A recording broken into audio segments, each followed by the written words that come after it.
जैसे ये 9 feet 9 inch है तो इस 9 फीट को इंच में कन्वर्ट करके इस 9 इंच को जोड़ देना है, तो ये पूरा जो है इंच में कन्वर्ट हो जाएगा। जैसे 9 फीट को यदि हमें इंच में कन्वर्ट करना है तो हम 9 लिखेंगे और इसके बाद इसमें 12 से हम गुणा कर देंगे, तो जो वैल्यू आएगी वो हमारी इंच में आएगी। तो इसका मतलब ये हुआ कि 9 फीट में 108 इंच होते हैं, तो 108 इंच प्लस 9 इंच, ये वाला 9 इंच। तो आप देख सकते हैं कि ये 9 फीट 9 इंच को हम कुछ इस तरीके से 117 इंच लिख सकते हैं। इसी तरीके से 5 फीट को आपको इंच में कन्वर्ट करना है, तो सिंपली आपको 5 लिखना है, इंटू 12 कर देना है। तो आप देख सकते हैं कि 5 फीट में 60 इंच होते हैं, प्लस ये 9 इंच को आपको जोड़ देना है, तो टोटल आप देख सकते हैं 69 इंच आ गया।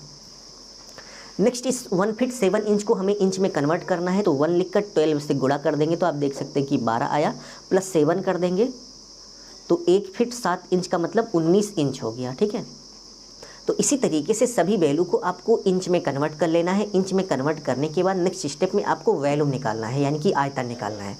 तो आयतन निकालने का एक फॉर्मूला होता है, length into breadth into height.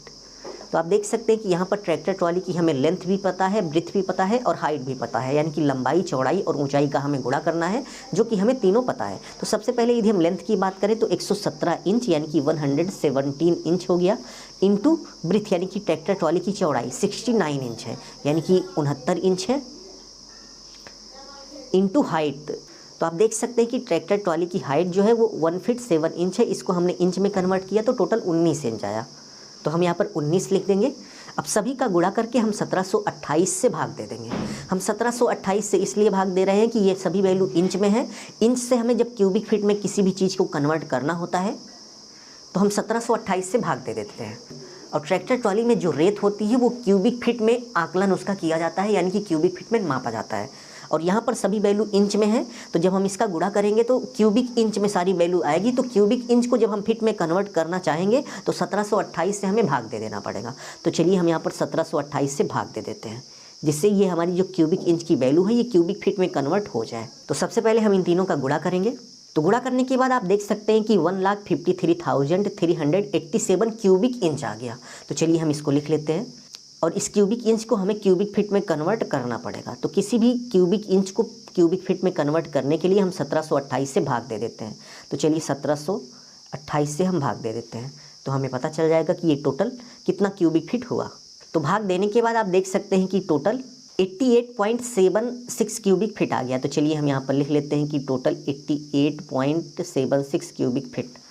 तो इस ट्रैक्टर ट्रॉली में टोटल 88.76 क्यूबिक फीट सैंड यानी कि रेत है। तो इसी तरीके से आप रेत की वैल्यू निकाल लेंगे।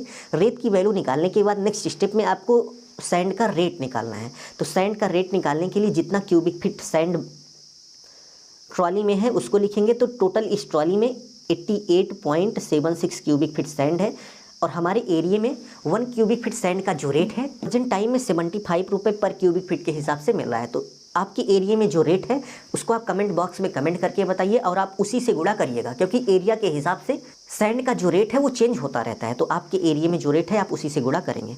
तो गुणा करने के बाद आप देख सकते हैं कि टोटल 6,657 रुपये हो गया। तो इस ट्रैक्टर ट्रॉली में जो रेट है उसका जो रेट है वो 6,657 रुपये आ गया।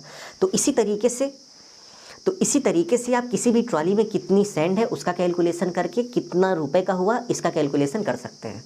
तो उम्मीद है हमने आपको बहुत ही अच्छे से समझा दिया होगा कि किसी भी ट्रैक्टर ट्रॉली को माप कर उसका रेट कैसे निकालते हैं। यदि आपको वीडियो अच्छा लगा तो प्लीज़ वीडियो को लाइक करके बेल आइकन प्रेस कर लीजिए, जिससे हम आगे भी मिलते रहें।